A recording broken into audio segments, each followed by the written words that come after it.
chercha dans les cieux, sur la terre et sur la terre, l'homme capable d'ouvrir le livre et de rompre les scellés.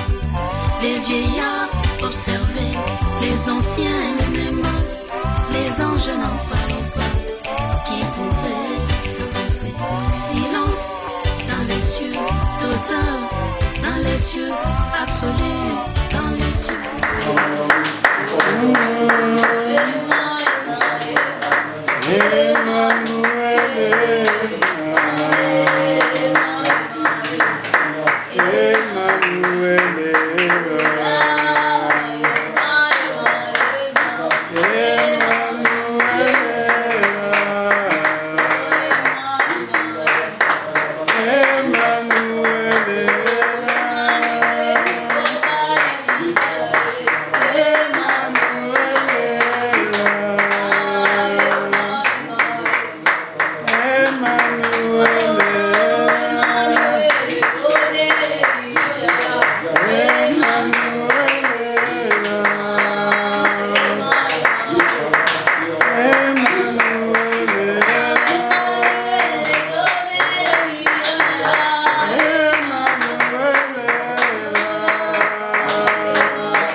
Amen.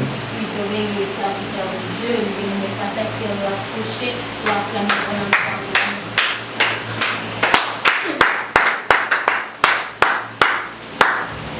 Alléluia. Amen. Est-ce qu'on peut acclamer encore pour la gloire du Seigneur? Amen. Acclamons pour Jésus, acclamons pour le roi, pour le Seigneur du Seigneur. Nous allons prendre la parole de Dieu avant de regagner nos places dans Actes des Apôtres, chapitre 28.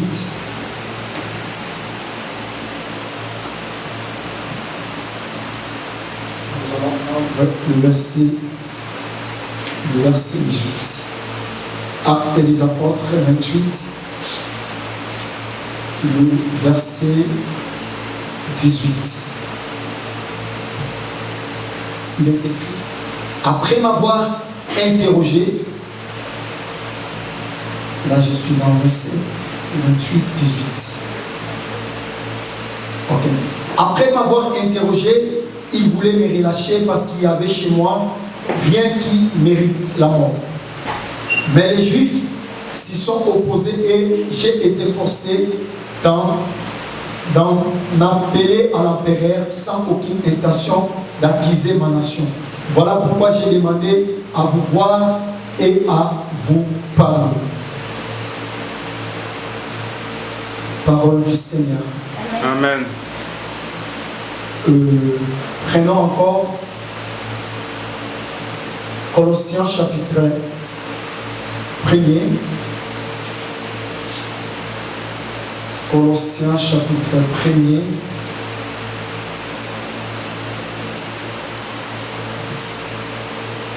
Colossiens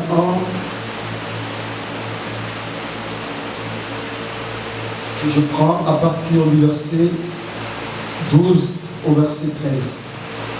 Colossiens chapitre 1er, 12 à 13.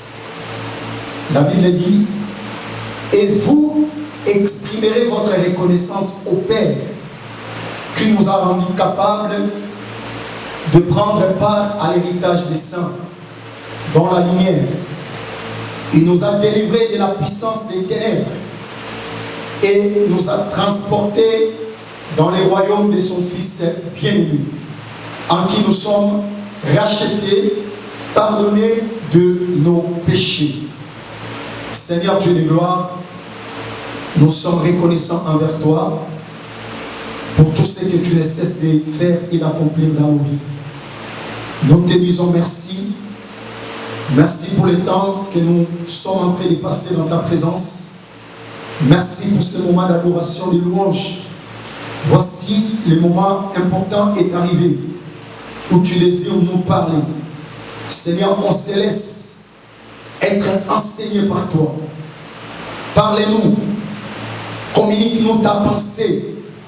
La pensée que tu désires s'aimer dans les cœurs de chacun de nous en ces jours. Sème ta pensée, éternel Père de gloire, afin que cela produise, Seigneur Dieu de gloire, des fruits, éternel Dieu, Papa, éternel Dieu, pour notre amélioration et pour le changement de nos conditions de vie ici-bas, éternel, dans la terre de vivant, Père de gloire. Nous te bénissons. Tout esprit qui peut faire obstacle en ce moment, Seigneur, nous lions et nous ligotons cela, éternel Dieu, et nous laissons place à ton esprit de sillonner librement cet auditoire, Papa éternel, pour la gloire de ton nom. Merci de nous parler et je m'abandonne comme un simple instrument au nom de Jésus, ainsi prié avec action de grâce. Amen. Amen. Que Dieu nous bénisse. Amen. On peut regagner nos places. Tu salues celui qui est à tes côtés. Tu nous souhaites bienvenue dans la présence du Seigneur.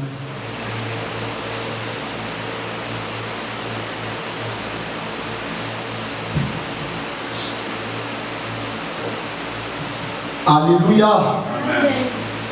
Gloire à Dieu. Je nous salue au nom du Seigneur. Que la paix et la grâce de Dieu nous soient communiquées.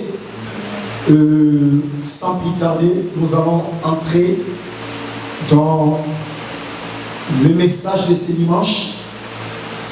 Le message que Dieu m'a donné pour partager avec nous dans ces moments.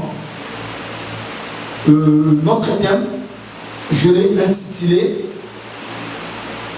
les conséquences de notre appartenance en Christ. Je vais commencer avec cette illustration. Je crois que chacun de nous est sorti dans une famille. Nous venons chacun dans des familles différentes. Mais le fait d'appartenir à ta famille te donne des avantages, des privilèges et des droits étant membre de cette famille. Je donnerai l'exemple. Si vous êtes dans une famille stable, une famille riche, le jour où les parents, s'ils accomplissent pleinement leur mission sur la terre, ils quittent le monde des vivants pour nous précéder dans la félicité éternelle. Vous êtes dans l'obligation d'avoir part par rapport au bien que le papa ou la maman peut laisser sur la terre. Cela passe pourquoi? Parce que vous appartenez à cette famille. Alléluia. Il en est le même avec nous, enfants de Dieu. Le fait d'appartenir à Jésus nous donne des privilèges. Ces privilèges n'est pas pour toute créature de Dieu sur la terre. Ces privilèges n'est pas pour les gens qui vivent leur vie selon leurs propres désirs. Oui, étant créatif, il y a une grâce que Dieu libère dans l'humanité pour chaque créature sur la terre. Mais il y a des domaines et il y a des choses que Dieu accorde simplement à ceux-là qui appartiennent dans son royaume. Alléluia. Voilà pourquoi la pensée que nous voulons évoquer, le démarche que j'ai à faire avec nous, c'est de nous amener à voir quelques avantages ou privilèges que nous avons en Christ.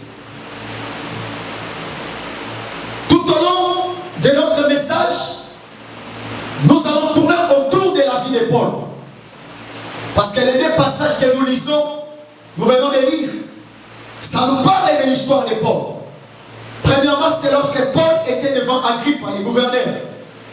Il était en train d'expliquer la raison où il a été arrêté injustement à cause de sa foi. Parce qu'il défendait un homme, selon lui, qu'il a vu sur le chemin de Damas, dans Actes des Apôtres, chapitre 9. Paul dit que j'ai vu cet homme. Ce n'est pas par l'histoire, ce n'est pas dans un rêve, mais je l'ai vu en marchant vers Damas pour aller persécuter les chrétiens. Je l'ai rencontré sur le chemin. Et cet homme m'est apparu. Je vis une lumière apparaître sur mon chemin. J'étais sur le cheval. Et je me retrouve par terre. Et après tous ces événements, cet homme m'a parlé. Cet homme m'a confié une mission à accomplir sur la terre et de leur annoncer le royaume de Dieu. Paul a expliqué, il a tout parlé. Et dans la mission que Paul a reçue de la part de Dieu, et sa mission et l'expérience de Paul nous révèlent réellement ce que Dieu réalise dans la vie de tout celui qui appartient en Christ. Premièrement, la première des choses, la première conséquence de notre appartenance en Christ, c'est la suivante. Lorsque nous appartenons en Christ, le Père nous donne ou nous rend capable de prendre part à l'héritage des saints dans la lumière. Amen. Amen. C'est la première conséquence. Tout celui qui est en Christ, il bénéficie de cette conséquence. C'est-à-dire que nous avons part à l'héritage dans le royaume de Dieu, qui est le royaume de lumière. Et cela commence comment? Pour parvenir à cela, notre identité doit changer. Donc ce n'est pas je sors le matin et je pars à l'héritage des saints. Il y a un pouvoir de devenir qui va nous positionner dans cet héritage des saints. Jean chapitre 1er, en commençant à partir du verset 12 à 14, la Bible nous parle de ce devenir. La Bible dit à tous ceux qui ont cru et à tous ceux qui croient en son nom, il les a donné le pouvoir de devenir enfants de Dieu. Que nous avons part à l'héritage des saints. Pour hériter la part de cet héritage,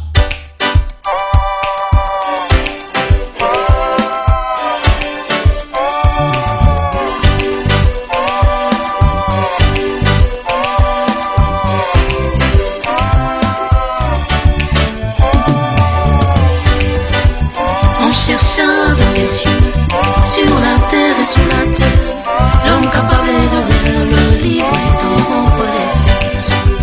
Les vieillards observaient, les anciens aimaient